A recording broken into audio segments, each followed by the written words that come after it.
한민족을 사랑하는 크레이지 컨설턴트 서영진의 컨쇼 이야기를 시작하도록 하겠습니다. 안녕하세요. 컨쇼 대표 서영진입니다. 수행평가 주제 선정하는 4가지 방법에 대해서 좀 설명을 해드릴게요. 이 4가지만 아시면 수행평가 주제 잡는 데 있어서 어려움이 전혀 없으실 겁니다.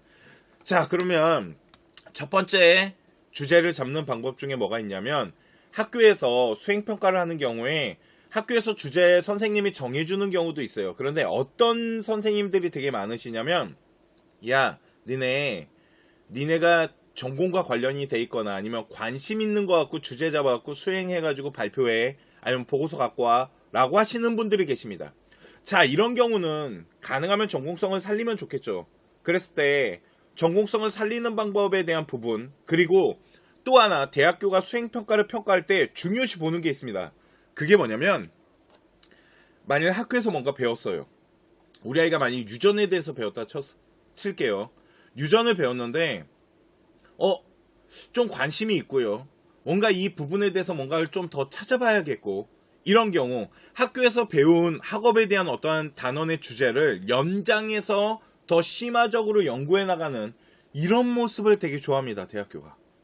그래서 학교에서 어떤 단원을 배웠을 때 그 단원을 조금 더 활용하면서 가는 모습들. 예를 들어서 우리 아이가 수학을 배웠는데 그 수학에 대한 부분을 어떤 과학에 대한 응용을 한다라고 생각하고, 뭐 물리의 어떤 법칙과 수학의 어떤 연관성을 가지고 뭔가 연구를 좀 더해 나간다거나, 유전을 배웠는데 좀 관심을 갖고 게놈 유전이나 줄기세포 이런 것들을 좀 찾아보면서 연구해 나가는 모습. 이렇게 학교에서 배운 거 안에서 주제를 선정하는 방법이 있어요.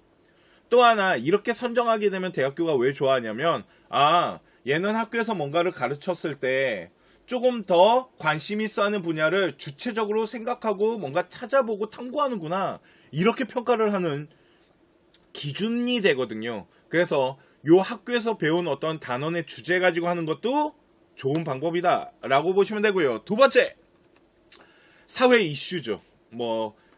저희가 그런 바람에 사회 이슈 때문에 한 2년 전 생기부를 보면 팬데믹, 코로나 얘기가 되게 많아요. 특히 자연계 아이들은. 그러다 보니까 이런 사회 이슈를 가지고 하는 것도 좋은 방법입니다. 근데 이게 사회 이슈 같은 경우도 내가 어떠한 전공에 관련된 걸 가지고 하면 좋지 않을까요? 그렇기 때문에 행정학과 가는 아이가 보건행정에 대해서 조금 연구를 한다거나, 이해가시죠? 아니면 생명이나 생화학과 같은 데 가는 아이가, 아니면 의생명 가는 친구가 바이러스에 관련된 것들을 팬데믹이랑 이런 코로나랑 연계시켜서 좀 연구를 한다거나, 경제학과 가는 친구가 지금 우크라이나 전쟁 났잖아요. 그죠? 그 전쟁이라는 것이 우리나라 경제에 어떤 영향을 미치는지, 이런 부분들도 있을 수 있겠죠. 이것도 좋은 방법이겠죠. 또 보도록 하겠습니다. 보세요. 1차 연구가 있고 2차 연구가 있습니다. 아십니까? 그래서 이걸 1차 데이터 형성한다, 2차 데이터 형성한다 라고 하는데, 대학교는 1차 데이터를 구성하는 걸 좋아합니다. 대학교는 1차 데이터를 구성하는 걸 좋아해요. 그러면 1차와 2차는 무슨 차이가 있습니까? 2차 연구가 뭐냐면 제3자의 데이터 갖고 하는 겁니다. 쉽게 말해서 남의 자료 갖고 하는 거예요. 그래서 우리 아이들이 보통 연구를 할 때는 한 10명 중에 8명의 학생들은 보통 다 2차 데이터 갖고 연구하고 있다라고 보시면 돼요. 그러면 2차 데이터가 뭐냐면 네이버나 구글, 아니면은 보고서들이나 논문들, 이렇게 누가 만들어 온 자료를 가지고 분석을 하고 그걸 갖고 짜집기를 해서 보고서를 만드는 걸 2차 연구했다라고 그래요. 자, 그러면 어떤 2차적 데이터를 가지고 연구를 했을 때 그걸 나만의 데이터를 만들기 위해서 실험을 한다거나, 아니면 설문조사를 한다거나, 이런 식으로 자신의 데이터를 만들어내는 걸 1차 연구라고 해요. 그러면 생각해보세요. 대학교가 2차 데이터만 가지고 짜집기 한 보고서를 좋아하겠습니까? 1차 데이터를 구성해서 만들어 놓은 보고서를 좋아하겠습니까? 또 하나는 1차 연구를 통해서 만든 데이터를 저희가 보고서를 만들잖아요. 그러면 그걸 예전에 저희가 소논문이라고 했던 거예요. 말이 소논문이 없어진 거지, 소논문의 형식을 가지고 연구하는 거를 막지는 않았어요. 그렇기 때문에 가능하면 2차 연구를 했다라면 그거에 연계되는 부분들을 실험이나 이런 걸 통해서 1차 데이터를 우리 학생이 좀 만들어 나가는 모습들, 그렇기 때문에 가능하면 1학년 때는 솔직히 1차 연구를 제가 권장하진 않아요. 1학년은 아직까지 뭔가를 좀 배워나가야 된다는 개념이 있다 보니까 그렇기 때문에 1차 연구 같은 경우는 2학년이나 3학년이 됐을 때는 반드시 조금 진행을 하면서 생활기록부 안에 하나 정도의 1차 연구 데이터가 좀 들어가면 좋다라고 보시면 될 것 같습니다. 1차 연구 같은 경우는 꼭 수행평가가 아니더라도 동아리나 진로활동에서도 활용하면 좋겠죠. 자, 마지막 네 번째입니다. 대학교 학과에 들어가시잖아요. 대학교 학과에 들어가시면은 교과과정이라는 게 있습니다. 그 교과과정이라는 게 있거든요.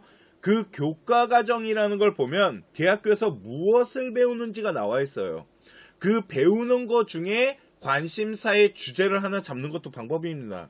자, 한번 보여드리도록 하겠습니다. 자, 여기가 어디냐면 건국대학교입니다. 건국대학교인데 여기 보시면 대학교 소개가 있어요. 보통 다 있습니다. 대학교 소개 안에 보시면 학과 안내라는 게 있습니다. 다시 요 학과 안내가 이제 그 학과들에 대해서 소개를 하는 거예요. 학과 안내를 클릭하시게 되면 이렇게 학과들이 나와 있어요.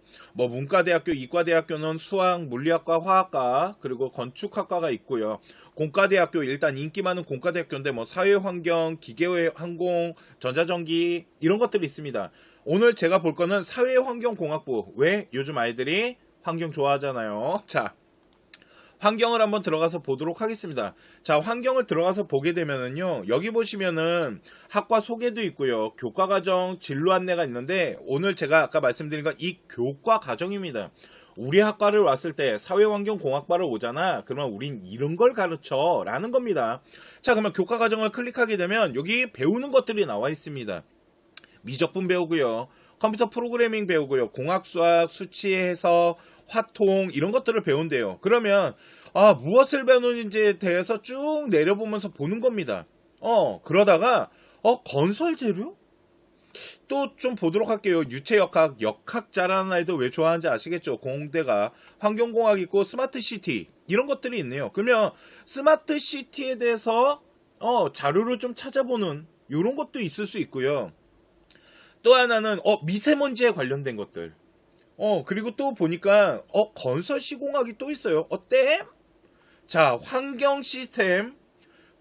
봤더니 지방공학이라는 것도 있고요. 구조공학, 구조역학. 그러면 구조역학에 대해서도 좀 찾아볼 수 있겠네요. 그런데 사회환경 들어온 거잖아요. 근데 자세히 보니까 건축 색깔 되게 많이 나죠. 건국대학교 사회환경공학과는 건축 색깔이 나요. 건축공학과 준비하는 아이들이 건설 환경 색깔이 좀 나거든요. 그러니까 이게 환경공학과 전통 색깔이 나지 않네요. 이런 것도 조사가 돼요. 이런 식으로 학과 소개를 보다 보면은 그 학과 안에서 가르치고자 하는 부분들이 있고, 그 가르치는 것들 중에 우리 학생이 주제를 잡아서 뭔가를 좀 찾아보면서 연구를 해도 좋겠죠.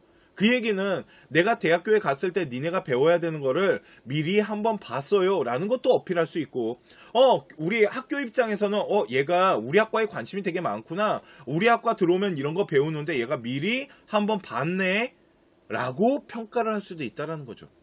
그래서 수행평가 주제를 할 때는 그냥 막연하게 준비하는 게 아니고 대학교에다가 무엇인가를 나의 능력과 어떠한 탐구에 대한 활동에 대한 부분을 어필해야 되기 때문에 요 네 가지만 생각하시잖아요. 그러면 충분히 다 주제를 잡으실 수 있습니다.